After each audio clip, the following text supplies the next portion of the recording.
Going back to Meta's vision of the Metaverse, the idea is to create a virtual space where people can socialize, network, exchange value, go to the office, parties, concerts.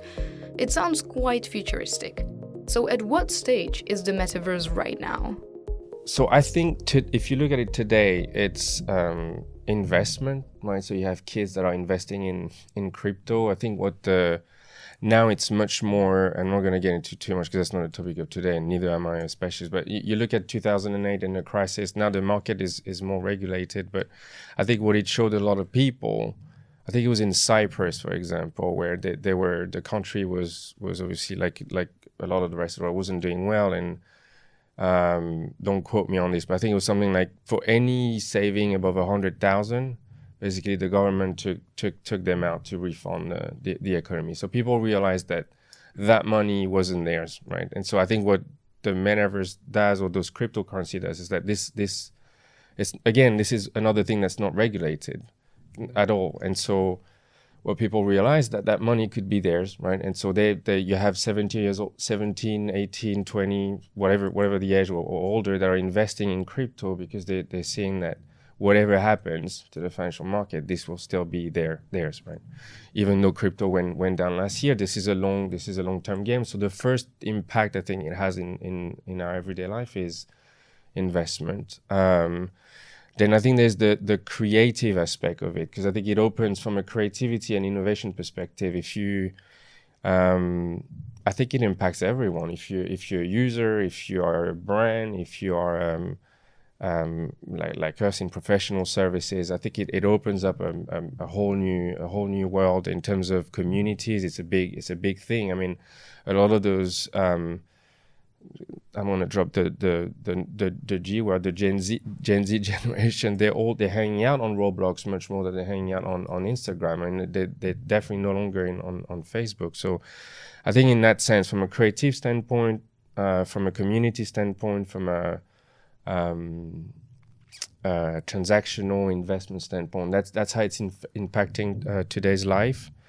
There are ways, I think you also see there's a lot of, you start seeing digital showrooms. So for example, during the pandemic, we for a brand, for a computer brand, we created a digital showroom, right? Because all their stores was closed, and so we essentially recreated a digital environment, virtual environment, where people could sort of try laptops and computers to sort of see how it was working, how they were working, the specification, etc., as a way of helping people to not touch physically, but to sort of see the product.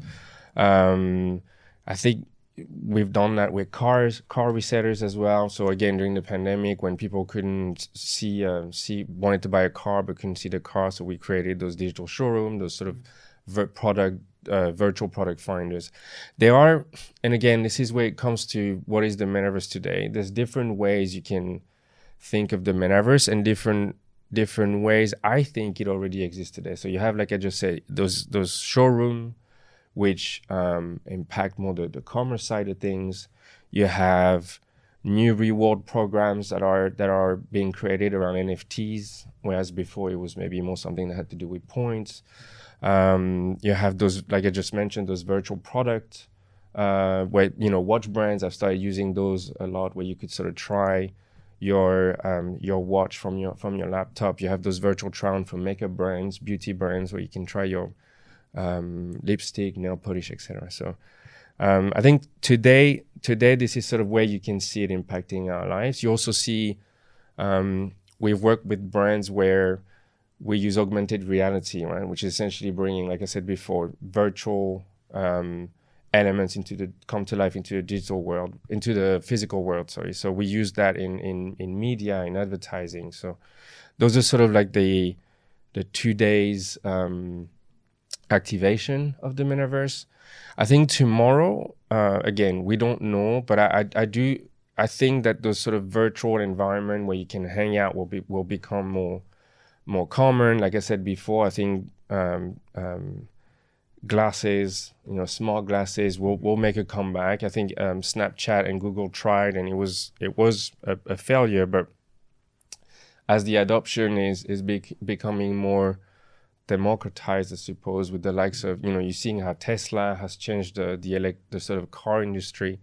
I think those things eventually will come back, and Facebook or Meta is working on a set of glasses. Apple is working on a set of glasses as well. So I think this is more, and I say longer term. It's probably like in the next 5 years. But yeah, I think this is where it's going.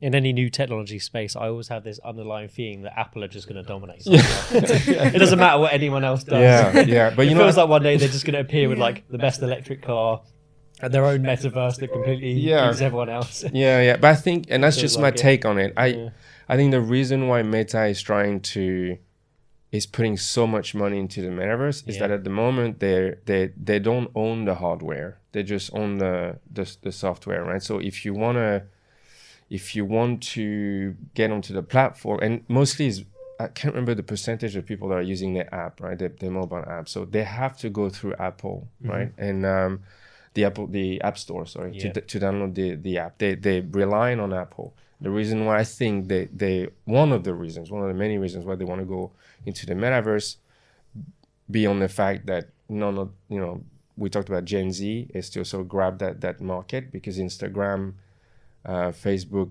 isn't so attractive to them. They've moved already to TikTok. Is also one of the reasons, I think, is also to sort of have this hardware ownership and be able to create and be reliant just on themselves and essentially create their own world. It's hard to see a world where we do spend hours a day in this virtual world. Mm-hmm. But if you look at, especially the younger generation now, they already spend hours a day on social media. Mm-hmm. So in some respects, I know it's different, but in other respects, do you think we're that far away from, like, especially, certain generations being able to easily dive into that world?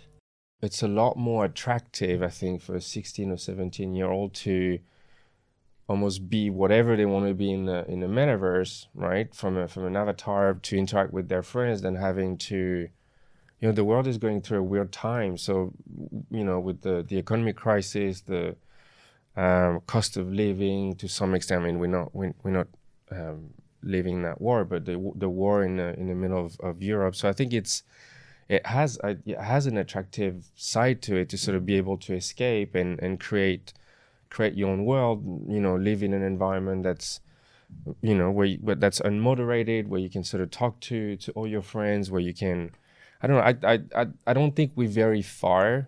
I do think that it's not for everyone, right? I don't see myself being, and that's, I love talking about it. I love working on it, but I don't see myself, spending hours and hours. Also, I have a daughter, so I'll never be able to. Not possible. No.